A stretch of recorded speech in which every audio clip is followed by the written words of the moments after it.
महिला आरक्षण को लेकर कल संसद में वोटिंग हुई। चूंकि ये संविधान संशोधन बिल था, इसलिए सरकार को 2/3 बहुमत की आवश्यकता थी और वो ये हासिल नहीं कर पाई। बिल के पक्ष में 298 वोट पड़े, जबकि विपक्ष में 230 सांसदों ने वोट किया। संशोधन पास हो इसके लिए 352 वोटों की जरूरत थी, लेकिन टोटल वोट 298 ही थे। इस वजह से ये बिल पास नहीं हो पाया।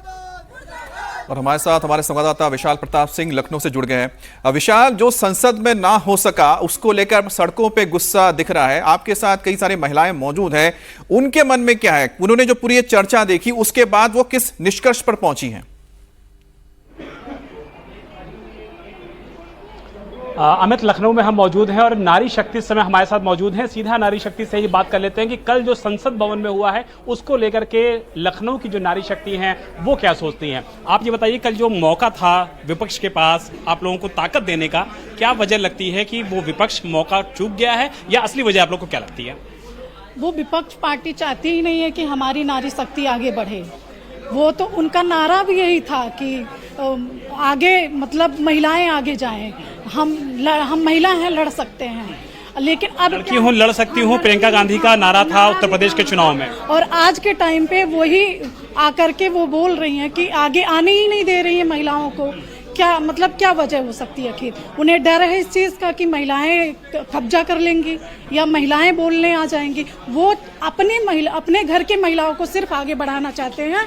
जो धरातल पे हैं, जो गांव की महिलाएं हैं, उन्हें सपोर्ट करना ही नहीं चाहते, उन्हें आगे बढ़ाना ही नहीं चाहते हैं। वो लोग यही चाहते हैं कि वो पीछे ही रहें, सिर्फ हमारे घर की महिलाएं बढ़े। उनका नारा ही यही था कि हम लड़की हैं और लड़ सकते हैं। आप बताइए, क्या वजह लगती है कि कल विपक्ष चूक गया उस मौके पर जहां नारी शक्ति उनके साथ आ सकती थी? नारी के पास जो शक्ति है वो सृजन की शक्ति है, और नारी की सृजन की शक्ति को चाहे कोई भी कुछ भी कर ले, वो शक्ति उसके पास प्राकृतिक है, उसको कोई रोक भी नहीं सकता है। कोई भी रोक नहीं सकता है। आपको मैम क्या वजह लगती है कि कल जो मुद्दा था, जो नारियों का साथ दिया जा सकता था, वो अगर विपक्ष नहीं दे पाया, असल वजह आप लोग को क्या लगती है? भाई वो विपक्ष की वजह से इनको डरना नहीं चाहिए था। जो इन्होंने आरक्षण 33% पास कर दिया है उसको हमेशा जारी रखना चाहिए। आपको क्या वजह लगती है मैम?